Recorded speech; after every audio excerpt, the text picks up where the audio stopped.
पश्चिम बंगाल की मुख्यमंत्री ममता बनर्जी सोमवार को दिल्ली जा सकती है और प्रधानमंत्री नरेंद्र मोदी से मुलाकात की संभावना है। वो राज्य की लंबित बकाया जैसे 100 दिन की काम और आवास योजना की राशि लेकर प्रधानमंत्री के सामने दावी पत्र पेश करेंगी।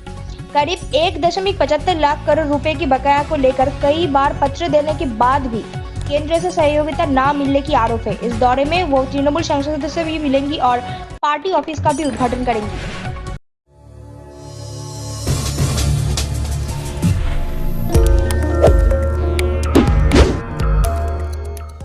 अमेरिका के तत्कालीन राष्ट्रपति ट्रंप ने विदेशी आतंकवादियों से देश को सुरक्षा प्रदान करने के लिए 12 देशों के नागरिकों को अमेरिका प्रवेश पर प्रतिबंध लगाया। इन देशों में अधिकतर मुस्लिम बहुल क्षेत्र शामिल थे, जिन पर सुरक्षा कारणों से ये रोक लगाई गई थी। ये कदम आतंकवाद से निपटने और राष्ट्रीय सुरक्षा को मजबूत बनाने के लिए उठाया गया था।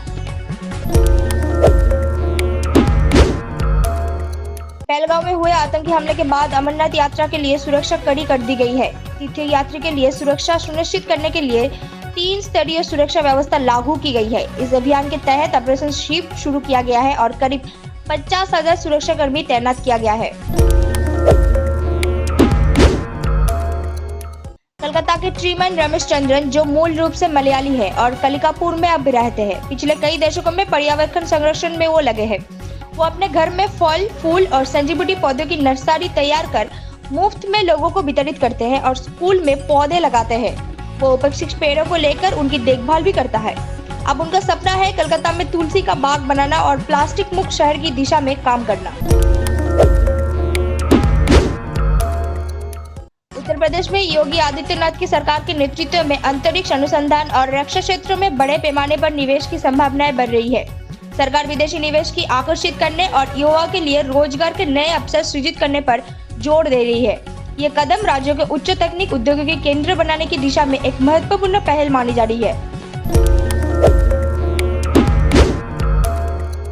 कुछ दिन पहले राहुल गांधी ने आरोप लगाया था कि ट्रंप की डांट के बाद प्रधानमंत्री मोदी ने आत्मसमर्पण किया था, लेकिन अब शशि थरूर ने मोदी की समर्थन करते हुए कहा कि संघर्ष विराम जैसे मामलों में किसी तीसरे पक्ष की कोई भूमिका नहीं होती।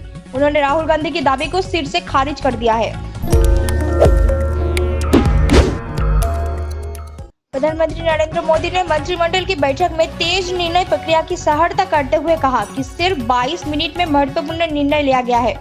उन्होंने कांग्रेस की निर्णय प्रक्रिया की धीमी गति यानी दीर्घसूत्रीता पर तेज कसा। साथ ही मोदी ने सिंदूर की परंपरा की प्रशंसा करते हुए उसे भारतीय संस्कृति की गरिमा बताया। पश्चिम बंगाल की मुख्यमंत्री ममता बनर्जी ने कोलकाता में अमेरिका के काउंसिल जनरल के साथ बैठक की। बुधवार रात उन्होंने इस मुलाकात की कुछ तस्वीरें सोशल मीडिया पर साझा की। माना जा रहा है कि बैठक में द्विपक्षीय सहयोग और सांस्कृतिक संबंधों पर चर्चा हुई। श्रीरामपुर में एक व्यक्ति ग्राहक बनकर एक आभूषण की दुकान में घुसा और मौका पाते ही करीब 80 ग्राम के साथ सोने के हार लेकर फरार हो गया। ये पूरी घटना दुकान में लगी सीसीटीवी कैमरा में रिकॉर्ड हो गई, जिसका फुटेज अब सोशल मीडिया पर वायरल हो रहा है। कोरोना संक्रमण तेजी से बढ़ रहा है, जिससे स्थिति गंभीर हो गई है। संक्रमण को नियंत्रित करने के लिए राज्य सरकार ने मॉक ड्रिल आयोजित की है और बाकी तैयारी सुनिश्चित हो सकता है। देश में कोविड मरीजों की संख्या 4000 के पार पहुंच चुकी है। आप देख रहे हैं न्यूज़ UNI।